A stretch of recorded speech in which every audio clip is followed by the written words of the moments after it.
ঘুরেদেরকে পাঠিয়ে দিলেন, যাও আমিনার মূর্তি চলে কারণ কারণ কারণ দিন দুনিয়ার আমিনার লাল দুনিয়ায়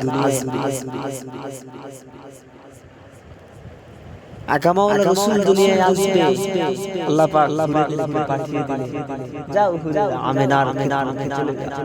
মুসলমানেরা নবীর উম্মতিরা আমিনা হুজুরে জ্বলবে বাচ্চা মুহাম্মদ আছে, আল্লাহ পাক পাঠিয়ে দিলেন, যাও চলে যাও ঘুরেরা চলে যাও আমিনার খিদমতে চলে যাও। বাচ্চা মুহাম্মদ কিছুক্ষণ বাদে দুনিয়ায় চলে আসবে। সুবহে সাদিকের সময় বাচ্চা মুহাম্মদ দুনিয়ায় আসবে। ঘুরেদেরকে পাঠিয়ে দিলেন, ঘুরে গেলে মানদেরকে পাঠিয়ে দিলেন, আমিনার খিদমতে পাঠিয়ে দিলেন। নবীর উম্মতিরা আমিনার ঘরে এসে হাজির, আমিনার ঘরে এসে হাজির।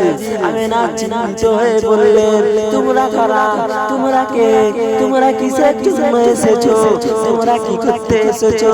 হযরত আমিনা হুজুরকে বলে দিয়েছিলেন, ও আমিনা ও রাসূলুল্লাহর মা, ও আকামাওয়ালা রাসূলের মা, আমরা হুর, আমরা গেলেমা, আল্লাহ পাক তোমার খিদমতে পাঠিয়ে দিয়েছে।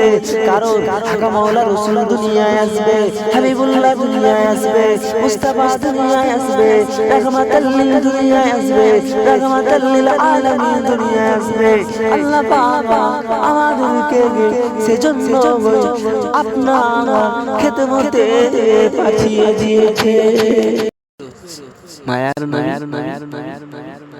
মুসলমানের ছেলেরা নবীর উম্মতিরা হযরত আমিনা হুজুর আরো জানিয়ে দিলেন, বাচ্চা মুহাম্মদ আমার ছেলে, আমার পোতা বাচ্চা মুহাম্মদ যখন দুনিয়ায় এলো, আমি আমিনা চিন্তিত হয়ে পড়ে গেছি।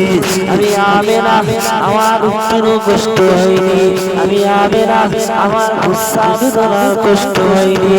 নবীর উম্মতিরা আমিনা আরো জানিয়ে দিলেন, আমার বাচ্চা মুহাম্মদ যখন দুনিয়া এলো, অন্য বাচ্চারা আসার সময় বাচ্চারা আসে উলঙ্গ অবস্থায়। আল্লাহ কি হুকুম, আমার বাচ্চা মুহাম্মদ যখন দুনিয়া এসেছিলে গেলে আল্লাহ জান্নাত থেকে একটা সাদা কাপড় ওই লজ্জাস্থানে পরিধান করে বাচ্চা মুহাম্মদকে দুনিয়া পাঠিয়েছিলেন।